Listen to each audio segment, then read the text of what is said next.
Hello everyone, welcome to my channel. My name is Payal Patel. इस video के अंदर हम इंटरपोलेशन की एक इम्पोर्टेंट मेथड डिस्कस करेंगे, that is Newton's forward interpolation.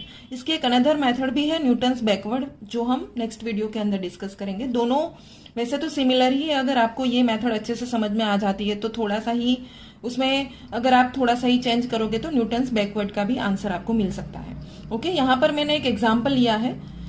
Use Newton's forward interpolation to find y at x equal to 142 for the given data. यहाँ पर आपको एक डेटा गिवन है। इंटरपोलेशन यहाँ पर हम जो मेथड कर रहे हैं वो है इंटरपोलेशन। मतलब इसका मीनिंग क्या होता है? इंटरपोलेशन मतलब अगर आपको किसी भी वैल्यूज, किसी x की कोई डिफरेंट वैल्यूज के लिए सामने y की वैल्यूज गिवन है, तो उस डेटा का यूज करके मान लो आपको x इक्वल टू 143 के लिए y की वैल्यू चाहिए या फिर x इक्वल टू 155 के लिए y की वैल्यू चाहिए, तो इंटरपोलेशन टेक्निक का यूज करके आप वो निकाल सकते हो। यहाँ पर हमने न्यूटन्स फॉरवर्ड का यूज किया है और ये मेथड आप तभी यूज कर सकते हो जब ये x की वैल्यूज के जो बीच का जो गैप है वो इक्वल हो। जैसे कि यहाँ पर आप देख सकते हैं 140, 150, 160, 170, 180, तो 10 का गैप है सब में। तो ये सेम होना चाहिए क्योंकि फॉर्मूला के अंदर हमें एज की वैल्यूज को पुट करना पड़ेगा और h is the step size, मतलब h is the gap between two values of x and that is 10।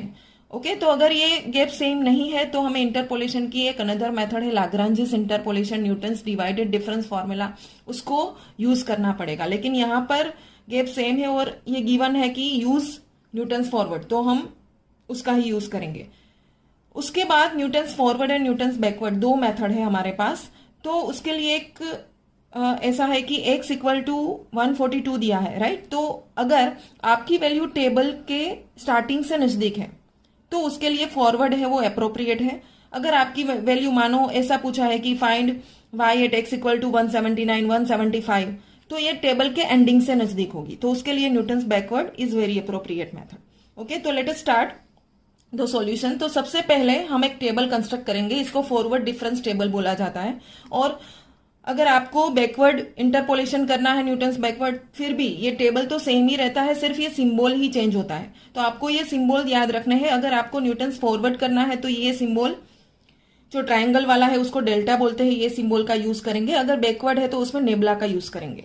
Okay, अब हमें सबसे पहला काम ये करना है, जो x की वैल्यू गिवन है उसको यहां पर लिख दो। x की value x0, x1, x2, x3, x4।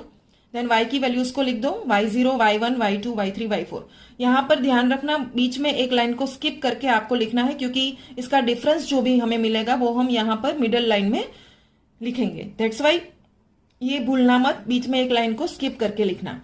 Okay, ये लिखने के बाद हम ये कॉलम्स लिखेंगे। तो हमें कैसे पता चले कि कितने डिफरेंस तक हमें लिखना है? तो यहाँ पर आपको क्वेश्चन के अंदर देखना है कि कितनी कॉलम, कितने नंबर्स आपको दिए गए हैं। यहाँ पर देखो 1 2 3 4 5, टोटल 5 वैल्यूज आर गिवन। तो 5 - 1 दैट इज 4। तो अगर 5 वैल्यूज गिवन है तो आपको आपके टेबल के अंदर टोटल 4 डिफरेंस तक लिखना है, delta y, delta square y, delta cube y and delta raise to 4y। और आप यहाँ पर भी देख सकते हैं कि y0 से स्टार्ट होता है तो लास्ट वैल्यू y4 आती है। तो यहां से भी आप ये देख सकते हैं कि हमें डेल्टा रेज़ टू 4y तक ही लिखना है। ओके, अब हम टेबल की जो प्रोसेस है वो उसको स्टार्ट करते हैं। ये जो प्रोसेस है वो न्यूटन बैकवर्ड में भी सेम टू सेम ही है, तो ये अच्छे से ध्यान में रखना। तो सबसे पहला काम हमें क्या करना है, यहाँ पर टेबल के अंदर हमें x की कोई वैल्यूज का यूज नहीं करना है, सिर्फ यहाँ पर लिखना ही है। हम यूज करेंगे ये y की वैल्यूज का। तो आपको जो नीचे वैल्यू है उसमें से ऊपर की वैल्यू को माइनस करके लिखना है। ओके, तो यहाँ पर हमें दिया गया है 4845 minus 3685। Okay, so we are getting 1160। तो यहाँ पर ये रो को हमने स्किप किया था बीच में, वहां पर आपको उसका आंसर लिखना है। ये ध्यान में रखना कि आपको नीचे की वैल्यू में से ही ऊपर की वैल्यू को माइनस करना है, चाहे नीचे वाली वैल्यू उससे छोटी भी हो तब भी। ओके, तो आपका आंसर नेगेटिव में आएगा उस केस में। फिर नेक्स्ट में करो 6302 minus 4845 is equals to, we are getting 1457। यहाँ पर मेरा कैलकुलेटर फिक्स में है 4 डिजिट तक, इसलिए 0 पॉइंट के बाद ये डिजिट दिखा रहे हैं। आप उसको निकाल भी सकते हो। ओके, अब हम नेक्स्ट प्रोसेस करते हैं। 8076 minus 6302। that is 1774. Next 10225 minus 8076 is equals to 2149. Okay, तो ये हमें जो मिला ये कॉलम, ये फर्स्ट डिफरेंस है, फर्स्ट फॉरवर्ड डिफरेंस। अब हम सेकंड फॉरवर्ड डिफरेंस लिखते हैं। सेकंड फॉरवर्ड डिफरेंस के लिए आपको क्या करना है, इसका अगेन डिफरेंस लेना है। ओके, तो हम अगेन सब्ट्रैक्शन करते हैं। 1457 minus 1160 is equals to, we are getting 297. Then 1774 minus 1457, that is 317. Then 2149 minus 1774 is equals to 375. Okay, so this is our second difference. अब हम अगेन नेक्स्ट कॉलम करते हैं जिसमें थर्ड डिफरेंस का यूज होता है। तो अगेन नीचे की वैल्यू में से ऊपर की वैल्यू को माइनस करो, तो 317 minus 297 that is 20. Then 375 minus 317 that is 58. Okay, then 58 minus 20 that is 38. Okay, so by this way you can construct the table. अब ये टेबल को लिखने के बाद हम इसमें जिस सिंबल का हमें यूज करना है फॉर्मूला के अंदर, उतने ही मैं यहाँ पर आपको दिखा रही हूं। ये न्यूटन्स फॉरवर्ड इंटरपोलेशन मेथड है। तो न्यूटन्स फॉरवर्ड के अंदर हमें सिर्फ टेबल की जो फर्स्ट वैल्यूज है उसका ही काम है। ठीक है, तो हम उसको सिंबल देते हैं। This is our x0, this is y0, then this first value is called delta y0, this is delta square y0, this is delta cube y0 and this is delta raised to 4 y0. Okay, अगर आप Newton's backward करते हैं तो उस case में आपको last values का use करना है, लेकिन अभी हम न्यूटन्स फॉरवर्ड यूज कर रहे हैं तो उसमें आपको फर्स्ट वैल्यूज का ही यूज करना है पूरे फॉर्मूला के अंदर। ओके, तो इसको मैंने ऐसे बॉक्स बना के लिखा है।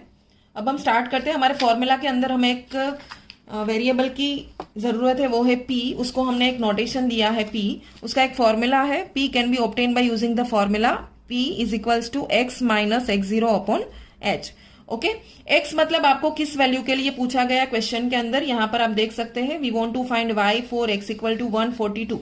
ओके, तो यहां पर हम x की जगह पे रखेंगे 142 माइनस x0 क्या है 140, तो यहां पर 140 डिवाइडेड बाय h मैंने पहले ही बोला कि गैप, यहां पर x की वैल्यू के बीच का गैप सेम ही होगा एंड वो है 10 का गैप, तो यहां पर हम 10 रखेंगे। तो 142 minus 140 that is 2 divide by 10 that is 0.2। तो p की वैल्यू हमें मिलती है 0.2। ओके, ये करने के बाद हम इसका जो मेन फॉर्मूला है उसको लिखेंगे। So by Newton's forward the formula is y is equals to, it is very easy to remember, थोड़ा लेंथी है लेकिन इजी है। ओके, y0 प्लस यहां पर आपको सिर्फ फर्स्ट वैल्यूज, जो टेबल की फर्स्ट वैल्यूज है उसका ही यूज करना है। तो फॉर्मूला ऐसे बनता है y0 plus p into next value that is delta y0 plus p into p minus 1 divide by 2 factorial then delta square y0। Factorial किसको बोलते हैं, फैक्टोरियल मतलब 2 फैक्टोरियल 2 इंटू 1। अगर 3 फैक्टोरियल है तो 3 इंटू 2 इंटू 1, 4 फैक्टोरियल है तो 4 into 3 into 2 into 1, like this you can find. Okay, और साइंटिफिक कैलकुलेटर में तो डायरेक्टली भी ऑप्शन आता है तो you can use that. So plus next is p minus 1, एक माइनस करते जाना है। तो नेक्स्ट आएगा p minus 2 divided by 3 factorial delta cube by 0। Okay, plus p minus 1 then p minus 2 p minus 3 divided by 4 factorial delta raise to 4 y0। ऐसे कहां तक लिखना है, जहां तक आपका टेबल जाता हो। यहां पर हम देख सकते हैं हमारे एग्जाम्पल के अंदर जो लास्ट वैल्यू है वो डेल्टा रेस टू 4 है। ठीक है, तो हम हमारा फॉर्मूला भी वहीं तक ही लिखेंगे। अगर आपके टेबल के अंदर डेल्टा रेस टू 5 तक आता है तो अभी नेक्स्ट स्टेप आप इजीली लिख सकते हो। अब हमें सिर्फ क्या करना है, सिर्फ अपनी जो वैल्यूज है उसको यहां पर पुट करना है, इतना ही करना था। ये बहुत ईजी मेथड है। ओके, तो हम अब इसकी जो वैल्यूज है उसको पुट करते हैं। तो y0 क्या था, यहां पर टेबल में देखो आपको सिर्फ फर्स्ट वैल्यूज का ही यूज करना है और किसी भी वैल्यूज का कुछ भी काम नहीं। तो y0 क्या है 3685, तो यहां पर हम पुट करते हैं y0 3685।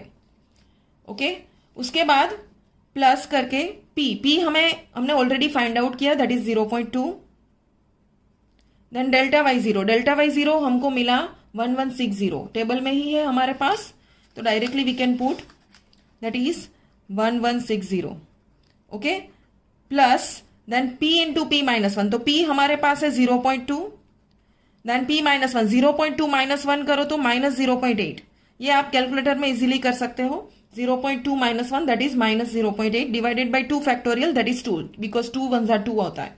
और then delta square y zero, तो टेबल में देखो डेल्टा स्क्वायर की वैल्यू है 297, तो यहां पर हम वो वैल्यू पुट करेंगे। प्लस अब क्या करना है, p माइनस वन तो एज इट इज, मतलब 0.2 then minus 0.8, p minus two, तो 0.2 माइनस 2 करो तो माइनस 1.8 आएगा।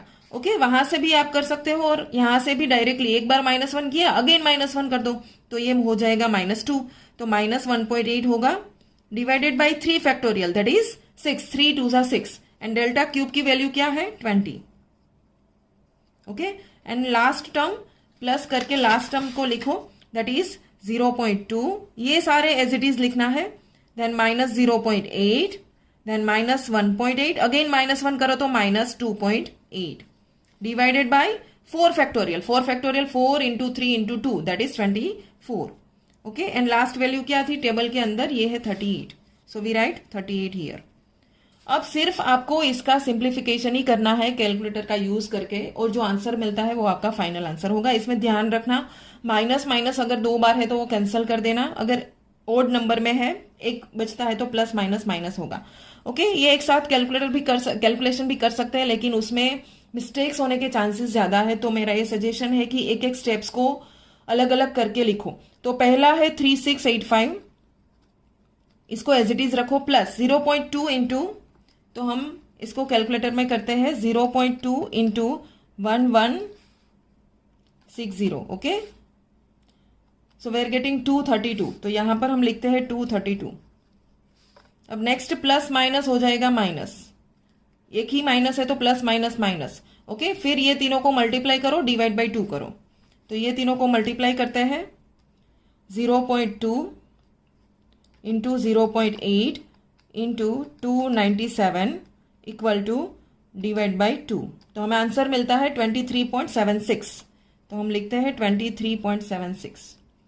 ओके, अब नेक्स्ट में क्या है, यहां पर 2 माइनस है, तो ये 2 माइनस एक दूसरे को कैंसिल करेंगे, minus minus will be plus, तो यहां पर हम डायरेक्टली प्लस साइन लिखते हैं। अब इसको मल्टीप्लाई करो तो ये हो जाएगा 0.2 into 0.8 into 1.8 into 20 is equals to 5.76, divide by 6 भी कर दो साथ साथ, तो हमें मिलता है 0.96। ओके, 0.96। उसके बाद नेक्स्ट स्टेप, उसमें ये माइनस माइनस प्लस, फिर भी एक माइनस रहता है तो वो इसके साथ प्लस माइनस माइनस होगा। अगर आपके माइनस की साइन ओड नंबर में है तो एक माइनस लिखना, अगर इवन है तो कैंसिल कर देना। ओके, अब इसकी कैलकुलेशन करो, मल्टीप्लाई करो इसको, 0.2 into 0.8 into 1.8 into 2.8 into 38 is equals to divide by 24। Okay, तो हमें आंसर मिलता है 1.2768, इसका आंसर हमको मिला 1.2768।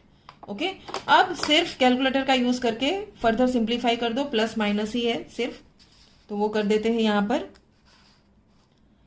3685 plus 232 minus 23.76 plus 0.96 minus 1.2768। Okay, so finally we are getting 3892.9232, so this is our final answer। Okay, तो हमें x इक्वल टू 142 के लिए क्या आंसर मिला, 3892.9232। अगर एग्जाम के अंदर ऐसा कोई क्वेश्चन आता है तो आपको वेरीफाई करना है, ये हमें एग्जैक्ट तो पता नहीं चलता है, लेकिन यहाँ पर आप देख सकते हैं टेबल के अंदर ये x की वैल्यू है वो इंक्रीजिंग है, 140, 150, 160, 170, 180, और हमें जिसके लिए पूछा गया है वो किसके बीच में है, 140 एंड 150 के बीच में, और नीचे y की वैल्यू देखो ये भी इंक्रीज हो रही है। तो अगर ऐसा है आपका टेबल, तो x की वैल्यू जिस दो वैल्यू के बीच में है, मानो यहाँ पर 142 लाइज बिटवीन 140 एंड 150, ओके, तो आपका जो आंसर है वो भी इस दोनों के बीच में ही आना चाहिए। अगर ये आपका आंसर 4, 8, 4, 5 से ज्यादा आता है तो कहीं पर आपने कुछ मिस्टेक किया है, वो आप देख सकते हैं। ओके, सो इस मेथड का यूज करके आप कोई भी एग्जाम्पल इंटरपोलेशन का हो जिसमें इक्वल इंटरवल है, मतलब एक्स की वैल्यूज के बीच का जो गैप है वो सेम है यदि, तो न्यूटन्स फॉरवर्ड का यूज करके उसको इजीली सॉल्व कर सकते हैं। ओके, अब नेक्स्ट वीडियो के अंदर हम एक एग्जाम्पल को न्यूटन्स बैकवर्ड इंटरपोलेशन की मदद से सॉल्व करेंगे। तो अगर आपको न्यूटन्स फॉरवर्ड अच्छे से आता है तो न्यूटन बैकवर्ड आपको बहुत ईजी लगेगा। ओके, अगर आपको कोई क्वेरी है तो आप कमेंट में ज़रूर बता सकते हैं। Thank you for watching.